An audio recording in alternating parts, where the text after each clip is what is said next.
Well, thank you. And we return now to politics. As I said, Jim Chalmers will join us on the program in about 45 minutes from now. First, though, let's go live to the Nationals. Senate Leader Bridget McKenzie.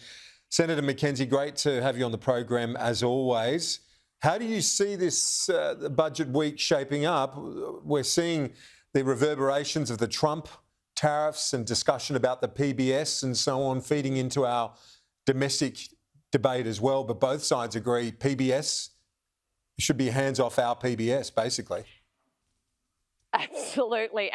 We should have bumper stickers on every piece of freight going to the US. Every Australian tourist heading to the US should have big stickers on the luggage saying hands off our PBS USA. It is sacrosanct, and it will be all of us pushing against the USA to actually water down what is a fundamental pillar of our universal health scheme. Particularly for those who are vulnerable in our society, we need to make sure that they have access to the medicines they need at an affordable price, which the PBS is critical for. Indeed, and in terms of so there's no discussion or debate there because Anne Ruston was very quick to say, look, we're backing this reduction in the PBS costs for out-of-pocket expenses, but all of the costs stack up. Does Peter Dutton need to use next week as well to really set up a firm coalition stance that, as Kevin Rudd said back in the day, the reckless spending must stop? Well, Kieran, I think, you've got to be very, very clear that the coalition is not in the same basket as the basket case, which is Labor's lack of reform in our economy. It's been 3 wasted years of economic reform by the Labor Party, and it's not just the coalition saying it. Bill Kelty's come out, Jenny George has come out, and Paul Keating have criticised Labor for their lack of economic reform in the last 3 years.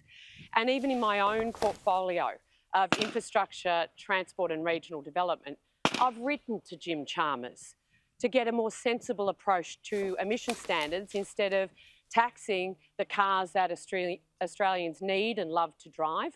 We've been fighting for a more competitive aviation sector in this portfolio area where we can drive productivity up and prices down. The government has been, missing in action in that space. And the third thing in my own portfolio we've been championing over the last 3 years that the government hasn't taken up is actually getting the CFMEU out of our public infrastructure projects. I wrote to Catherine King nearly 8 months ago when these critical incidents were first raised, asked her to give me, as the Shadow Minister, and Commonwealth taxpayers surety that their dollars weren't being spent on propping up the CFMEU in publicly funded infrastructure projects. And yet we've got the revelations again last week that essentially public infrastructure money is being used as blank cheques to the CFMEU. That is not the way to run a productive economy. And it has been 3 wasted years under the Labor Party, whilst the coalition has been putting forward, as I said, in my own portfolio, and other shadow ministers have been doing the same, sensible economic reform initiatives that the government's refused to pick up. So again, the budget next week, what is he going... Yeah. Sorry, you... I just want to point out, because I should mention, give a bit of context for where you are. You're at the Cessnock Rifle Range up in the Hunter, and I know you're a keen recreational shooter yourself. But let me ask you though, because Dan Repicoli, the local member, is an Olympian. He's a very popular sports person in that part of the world, the Cessnock and Hunter Hall of Fame. He's a tough one to knock off, the big Dan Repicoli, isn't it? It seems like you're going into his own backyard there at the Shooters Club. Well, I think that he's not a clay target shooter, but we've got the Nationals candidate Sue Gilroy here with us as well.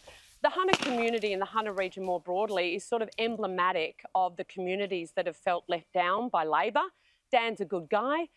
He's my co-chair for Parliamentary Friends of Shooters, but he has no ability to impact and influence Anthony Albanese's far left-wing agenda, and it's hurting the people in the Hunter most. So the Labor Party has left the workers of the Hunter way before they've even considered changing their vote. But we are seeing they've had enough. And this morning we were out with in Patterson announcing $100 million for the Maitland roundabout to really address the congestion problems of the Hunter region more broadly, because Labor's poured people in here, Kieran, and they haven't funded the infrastructure appropriately. But that's something we will be doing.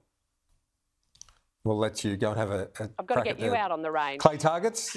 Yeah, I wouldn't mind that. It'd be quite fun. Thanks. Maybe closer to Canberra, but we could do that sometime. Thank you, Bridget McKenzie. Appreciate it. We'll talk to you next week.